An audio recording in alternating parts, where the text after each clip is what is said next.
Conway, and I am the co-founder and COO of VNTANA.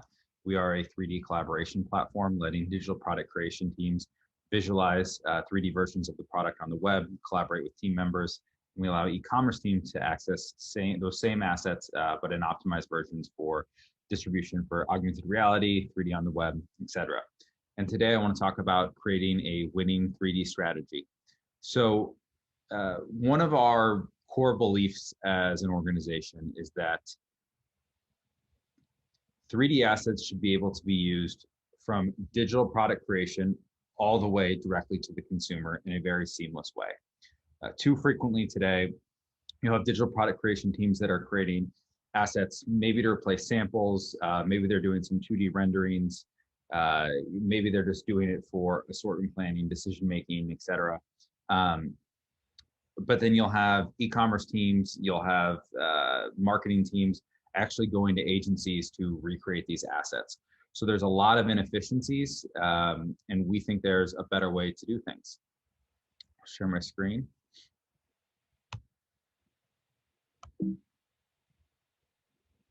So number one, 3D is no longer optional. It's driving large ROI. So we're seeing all of the major players in tech, Google, Apple, Amazon, Facebook, Snap, invest hundreds of millions, if not billions of dollars into 3D ecosystem. They're preparing for a future that's largely based on 3D, and we're actually starting to see companies get some really significant returns as a result of it. They're also investing heavily in advertising. I'm going to talk about that a little bit because a lot of times people haven't considered that as much as a channel for 3D. You may already know this, but 3D shopping increases sales. So this is based off of numbers from Shopify and their merchants who are utilizing 3D. They're seeing 2x increases in conversions, 40% reduction in returns. This can be super helpful for footwear. It can be really helpful for objects where size is really important. So think about accessories, handbags, things like that, where it's very helpful to understand what's the size of this object that I'm purchasing. We're also seeing a lot of showrooms move to digital. So all the big shows have gotten canceled this year for buying. So a lot of companies are using digital showrooms instead to help with the B2B buying experience. Finally, we're seeing physical samples getting replaced with 3D, and we're seeing really, really good results from that. So while you'll never be able to fully replicate what it's like to hold a shoe in your hand, you can get a very strong sense of the quality, the style of the asset via a 3D representation, whether that's web-based or using augmented reality. Another thing that we're seeing is we're working with partners like Mesh One. They're a product testing company, and they are doing product testing before these shoes have ever even gone into production. So they're actually sending 3D versions to thousands of testers. They're looking at 3D representations, adding comments, so you're getting feedback much earlier in the design process. Some other stats that I think are really interesting is that there are 83.1 million US consumers actively using AR on a monthly basis. So we keep talking about it like it's someplace in the future, but it is actually here today. And a lot of people are actually utilizing it. 61% of people prefer an AR experience from retailers. And people also want to be able to do customization in AR. Here's a video that I think really helps drive this home. So this is using Snapchat. So AR is not like something that you just need to build into your app, although you absolutely can. If you're looking at shoe try-on in particular, Snapchat has Snap ML lenses, so people are actually able to build shoe try-on experiences directly within Snapchat very, very easily. Wannabe, who has Wanna Kicks, is integrated. This looks like it's another person doing it, Intellify or something like that, but you can see the quality and how easy it is for a consumer to get access to something like this. Facebook is the largest AR platform, so it's using Spark AR. You're seeing millions and millions of views using augmented reality. And again, a lot of this is in the form of advertising. So it's not just about, can we show our own product in AR via our e-commerce site, via our app? There's also all of these other channels that are getting some of the first use cases for 3D, augmented reality, et cetera. Google Swirl's another one of them. 3 times higher engagement, 34% increase in exposure time. You can see an example of some of these Google Swirl ads here. A 17% increase in customer purchase intent. They're really powerful, and they're very, very easy to make. So they're using Google Web Designer. So the same way that you're creating any sort of other Google ad, you can use to create a Google Swirl ad.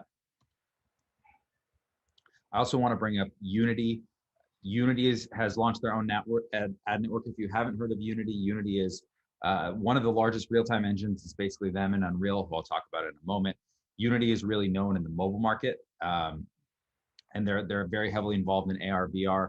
So whenever you're playing a mobile game on your phone and you're looking at, maybe you don't have the paid version, so you're watching an advertisement or like an image or a video, Unity is now launching 3D ads. So looking to place objects in people's environments. So more and more customers are getting this delivered to them in almost more subtle ways via advertising than it would be asking them to create it, like to do a new action through your mobile app or something like that. Unreal Engine. Unreal is really important because the real-time rendering and photorealism that Unreal is capable of is pretty astounding. So there are a lot of companies out there today building some amazing showrooms using Unreal Engine. And again, you need 3D assets to drive this. You need to be able to have 3D assets that are ready to deploy there. So the reason I'm showing you all of these different examples of where 3D is being used is because it's not just about digital product creation. There's so much more that can happen and can really accelerate adoption from consumers, looking at shortening time to market, looking at providing a better B2B buying experience. All of this can be accomplished via 3D and these various channels. But here's the problem. Each one of these channels requires a different input. So this is a little spreadsheet we'd put together. You can feel free to reach out to me. We've got a more detailed version that we're happy to share with people. But these are all the different requirements. So you need GLB versions. Oftentimes you might need a USDZ version if they're delivering on iOS. You've got various poly count limitations. You've got problems with textures. Some are 1K, some are 2K, some require a power of 2, some don't. And it starts to get really confusing. And so what happens is you might have a high quality asset that's coming out of Moto, or maybe you've done a 3D scan or something like that of footwear. How do you deliver to all of these different channels? How do you do it at scale? Most likely it's probably coming back to your product creation teams, and we all know they don't have the bandwidth to keep creating what they're creating today and add these additional channels on there. So that's kind of where we come into the picture, because the tools haven't kept pace. Kind of just talked about that here a moment ago. So what we believe, again, is that a cohesive strategy is essential. You need to have a cohesive strategy, all the way from assortment planning down to external buyer sales. And so that's kind of where VNTANA's platform comes in. So through the platform, you can store assets, you can organize them via tags, metadata. We automatically handle all of the conversions. We optimize the assets for the various channels, as you can see here with Google Swirl, Snapchat, Spark AR, digital showrooms, etc. And all of that can get delivered via API. So one of our clients is Adidas. We worked with them most recently on a project where they delivered several thousand shoes to their mobile app. In an hour, we ran and optimized shoes for less than 5 megabytes as a USDZ, which was kind of the requirement for the project. We ran 2,000 shoes. Previously, that took weeks via Houdini pipeline. So when you start adding automation, it becomes really, really powerful, because now your teams are just focused on, let me create a very high quality version of this from the very beginning, and then we can automatically take that and distribute it to all of these various channels. Here's an example of, this wasn't actually from that project. I think this was a shoe that we had originally used as a test case to show them what was possible. I think we might have purchased it originally, but you can use the QR code and place it on a table on the floor and see it in augmented reality. The way we're able to do this is through patented optimization. So we have written algorithms that allow us to automatically decimate these assets with really high fidelity. So we maintain areas of detail where we can maintain areas of detail. We do more decimation where there's opportunity for more decimation. And we're even working on texture aware decimation. So based on the type of texture that is covering those polygons, applying a different level of decimation so that if you've got a shiny surface, for instance, you don't over optimize it.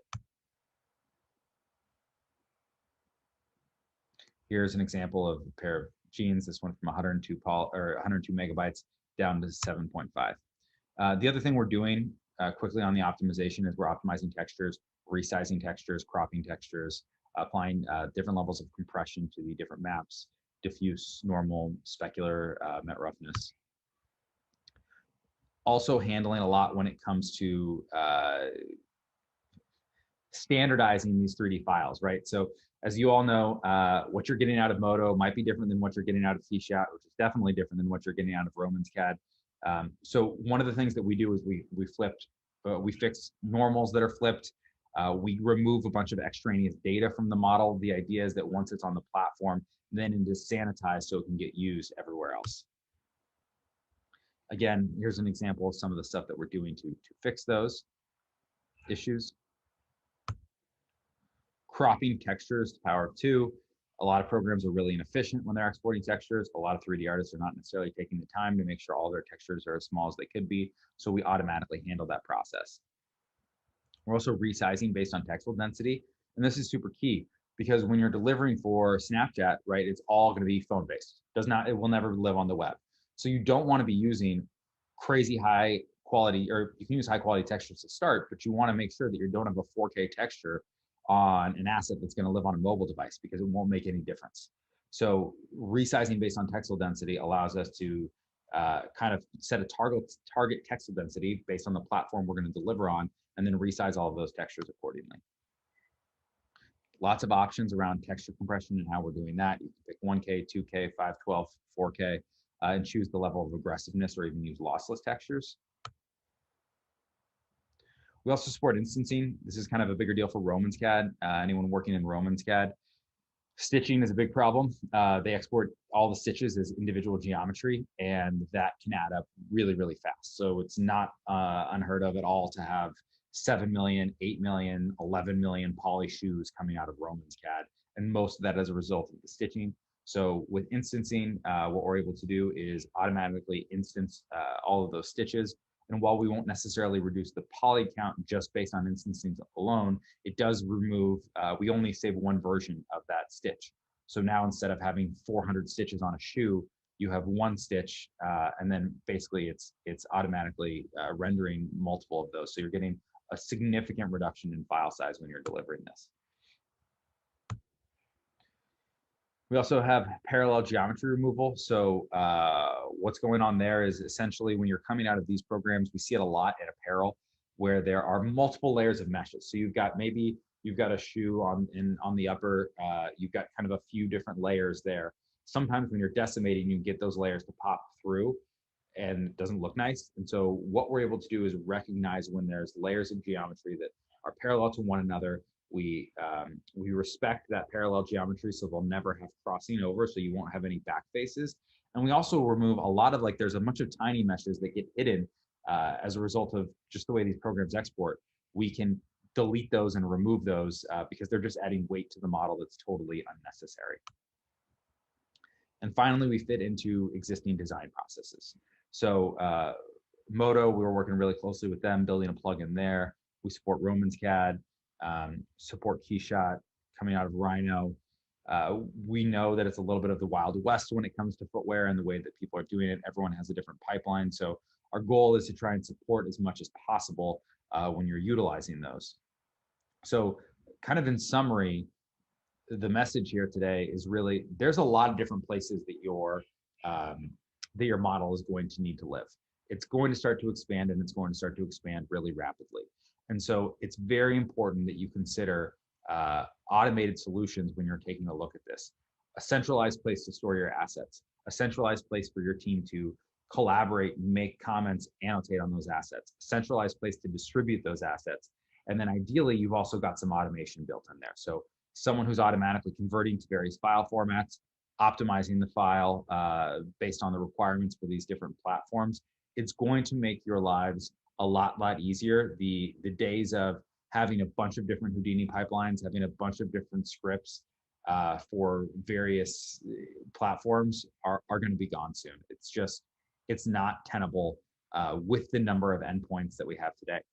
So that's kind of all that I've got for you. Appreciate you taking the time to watch my talk, and I hope you have a wonderful rest of the year. Please feel free to reach out if you have any questions or comments or want to learn more. Thanks so much.